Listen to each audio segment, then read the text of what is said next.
A very good morning to all of you. Welcome to the another sub lecture of natural phenomenon. So today we will start up with the lightning conductors. So let me first of all tell you what is a lightning conductor. It is nothing, it's simply a device which is used to protect the buildings from the effect of lightning. ये होता कैसे है, इसमें क्या करते हैं, एक metallic rod जो कि बिल्डिंग से थोड़ी सी ऊंची होती है उसको हम इंस्टॉल करते हैं वॉल्स ऑफ द बिल्डिंग जब हम कंस्ट्रक्ट कर रहे होते हैं वो पर्टिकुलर बिल्डिंग। तो जो उसका एक एंड होता है रॉड का वो हम रखते हैं आउट इन द एयर और दूसरा जो है उसको हम ज़मीन में पूरा सॉइल में ग्राउंड में बरी करते हैं डीप। ये रॉड जो है ये प्रोवाइड करती है easy route for the transfer of electric charge to the ground.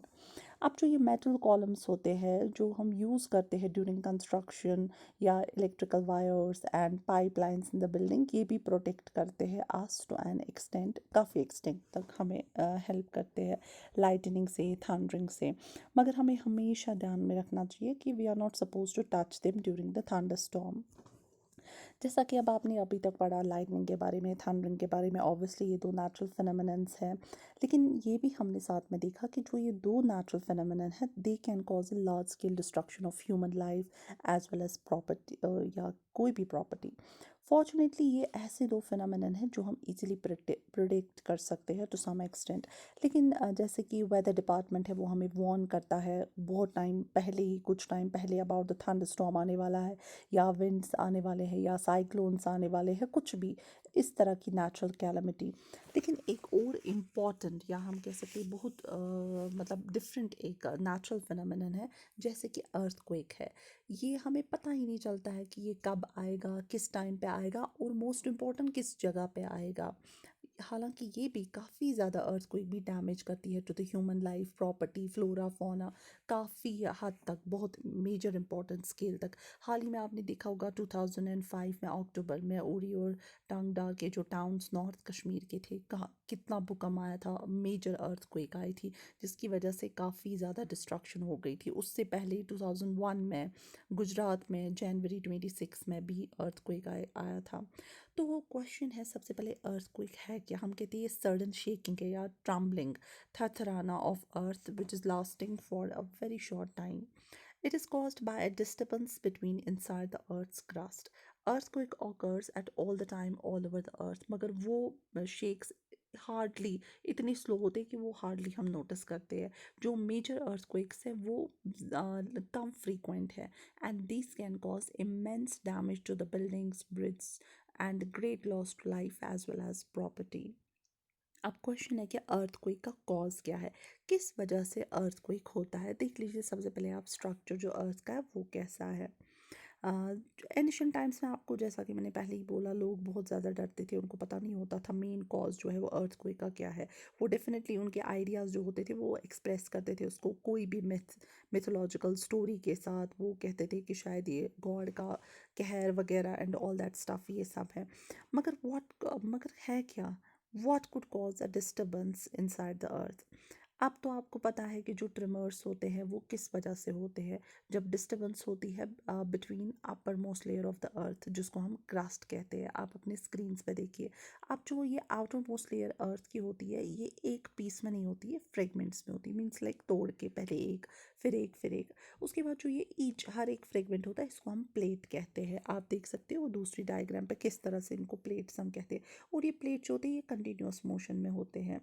जब ये प्लेट्स जो होते हैं जब ये एक दूसरे के साथ when these plates undergo another one another due to collision, तो ये वहाँ पे क्या हो जाता है, ये डिस्टर्बेंस क्रिएट करते हैं अर्थ क्रस्ट में and it is this disturbance जो दिखाता है earthquake on the surface of the earth.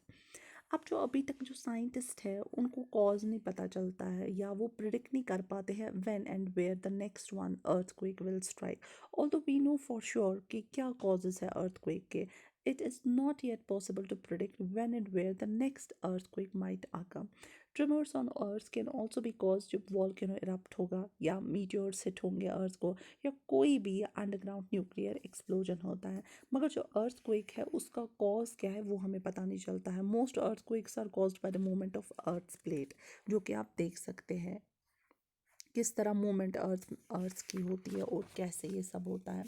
अब मोस्ट इम्पॉर्टेंट है ये जो पावर अर्थक्वेक का होता है इसको हम एक्सप्रेस करते हैं इन टर्म्स ऑफ मैग्नीट्यूड, जिसको हम बोलते हैं रिच्टर स्केल। इसके बेसिस पे क्यों, बेसिकली एक्चुअली ये काफ़ी लंबी चौड़ी कहानी, एक साइंटिस्ट था जिसका नाम रिच्टर था, उसी ने ये डिवाइस क्रिएट किया और ऑन उसके नाम पे हम इसको रिच्टर स्केल डेजिग्नेट करते हैं। मगर एक्चुअली क्या होता है, जो ट्रिमर्स प्रोड्यूस होते हैं, मतलब वो प्रोड्यूस वेव्स करते हैं on the surface of the earth पे, इनको हम सिस्मिक वेव्स बोलते हैं। और जो ये वेव्स होती है ये रिकॉर्ड करती है, कौन करता है ये देख लीजिए आप, दिस इज़ अ सिस्मोग्राफ। जो the waves are recorded by an instrument जिसको हम सिस्मोग्राफ बोलते हैं। इट्स एन इंस्ट्रूमेंट, और ये जो इंस्ट्रूमेंट होता है ये सिंपली होता है एक वाइब्रेटिंग रॉड, या सिंपली आप कह सकते हो पेंडुलम, जो स्टार्ट करता है वाइब्रेटिंग जब ट्रिमर कुछ भी शेक होता है, हो जाता है। इसके साथ एक पेन अटैच्ड होता है वाइब्रेटिंग सिस्टम के साथ, और जो पेन है वो रिकॉर्ड करता है seismic waves on a piece of paper जब वो मूव करता है। बाय स्टडीइंग दीज वेव्स, उसके बाद जो साइंटिस्ट है वो कंस्ट्रक्ट करते हैं कंप्लीट एक नक्शा, मैप अर्थक्वेक का, जिसे आप देख सकते हैं फिगर में टिपिकल सिस्मोग्राफ किस तरह रिकॉर्डिंग होती है। और उसके बाद वो एस्टिमेट करते हैं पावर की कितना इसने डिस्ट्रक्शन किया।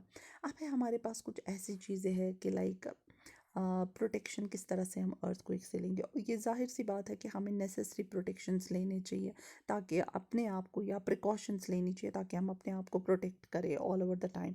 फर्स्ट ऑफ ऑल जो बिल्डिंग्स हैं सिस्मिक जोन्स में, मींस वो zones which are prone to the earthquake, उसको ऐसे डिज़ाइन करना चाहिए so that they can withstand, वो बर्दाश्त कर सकते हैं इन मेजर ट्रिमर्स को।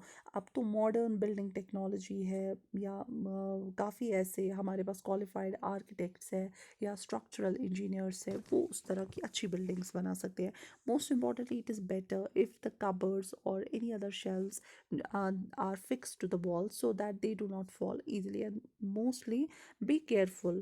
मतलब जहाँ पे हमें लगता होगा कि घड़ी वगैरह हमने रखी है, कोई भी वाटर हीटर है या फोटो फ्रेम है, उससे थोड़ा दूर रहना, so that in the event of earthquake they do not fall on people.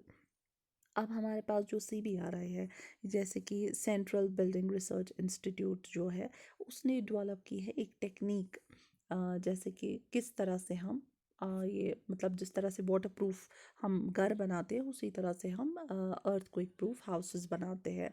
अब अगर ये है in the event that the earthquake अगर स्ट्राइक हो भी गई, तो हमें ये फॉलोइंग स्टेप्स जो है वो लेने हैं। अगर आप घर पे है, if you are at home, then अच्छा है कि you should take shelter under a table और stay there till shaking stops.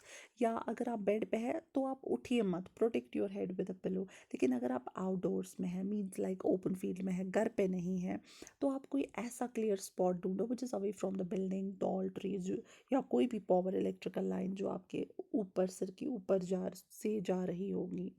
या अब अगर आप कार में हैं या बस में हैं, तो डू नॉट, आप वहाँ वापस ना निकले वहाँ से। आप अपने ड्राइवर को, या अगर आप खुद से गाड़ी चला रहे हैं तो आप गाड़ी चलाते रहो बट स्लोली स्लोली चलाओ, और उसको ऐसे स्पॉट पे रोको जहाँ पे आपको लगता, जहाँ पे आपको लगेगा कि ऊपर आपके सिर के ऊपर इलेक्ट्रिकल वायर्स या खंबा वगैरह, कोई पोल वगैरह ना हो। डू नॉट कम आउट जब तक कि ट्रिमर जो है कंप्लीटली स्टॉप नहीं हो जाएगा। तो ये सारी कुछ ऐसी कॉमन प्रिकॉशंस है, ये आप डे टू डे लाइफ में भी यूज़ कर सकते हैं।